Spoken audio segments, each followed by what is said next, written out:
جی مریم اورنگزیب صاحبہ، کیا یہ بات درست ہے کہ نواز شریف صاحب نے ریاستی اداروں کے خلاف تقریر کی تھی، فوج کے خلاف تقریر کی تھی، اور آپ لوگوں نے ہاتھ اٹھا کے ان کی تائید کی، اس لیے آپ سب لوگوں پہ اور وزیر اعظم آزاد کشمیر پہ بغاوت کا مقدمہ قائم ہو گیا؟ بہت شکریہ میر صاحب. سب سے پہلے تو میں یہ سمجھتی ہوں کہ بہت ہی افسوسناک یہ ایک آج کا دن ہے، اور یہ پہلی دفعہ نہیں آیا. یہ دن سیاستدانوں کے لیے بھی نئے نہیں ہیں.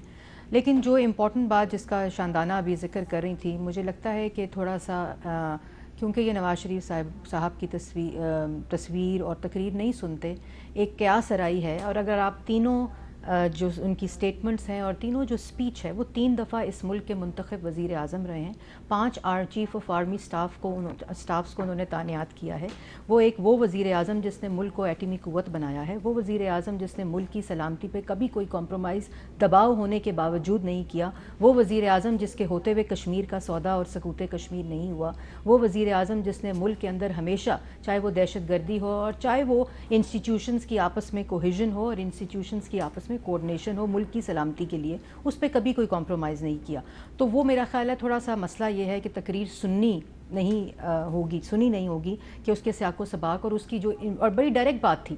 اور اگر آپ ان کی تینوں تقاریر کو دیکھیں تو انہوں نے کسی بھی انسٹیٹیوشن کے اوپر دیکھیں یہ تقریر انسٹیٹیوشن پہ نہیں، یہ تقریر آئین پاکستان کے آئین کے اوپر ہے کہ پاکستان کا آئین وہ حدود کو ڈرا کرتا ہے جس کے اندر رہ کر آپ نے اداروں نے بھی جو انہوں نے کہا کہ اسٹیٹ ود ان اسٹیٹ نہیں ہے، اسٹیٹ ابو اسٹیٹ ہے، اس کا کیا مطلب؟ دیکھیں اس کا بڑا سمپل مطلب یہ ہے کہ آپ یہ دیکھ لیں کہ 2018 کا الیکشن وہ ہے بنیاد جس پہ بات ہوئی.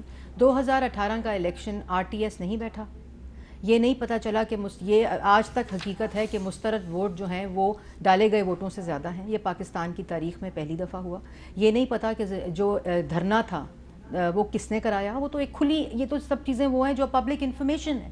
اور ایک منتخب وزیر اعظم کے خلاف یہ سازش ہوئی تھی جس کا انہوں نے ذکر کیا، انہوں نے نام لے کر ذکر کیا. اور دوسری بات کہ یہ پورا بیانیہ 4-5 دن سے ان تقاریر کے بعد بنایا جا رہا ہے، اور یہ ایک بالکل منظم آرگنائز طریقے سے یہ فریم کیا جا رہا ہے کہ نواز شریف صاحب یا مسلم لیگ نون جو ہے وہ اداروں کے خلاف ہے. یہ بڑی ایک کیٹیگورک لائن ہے.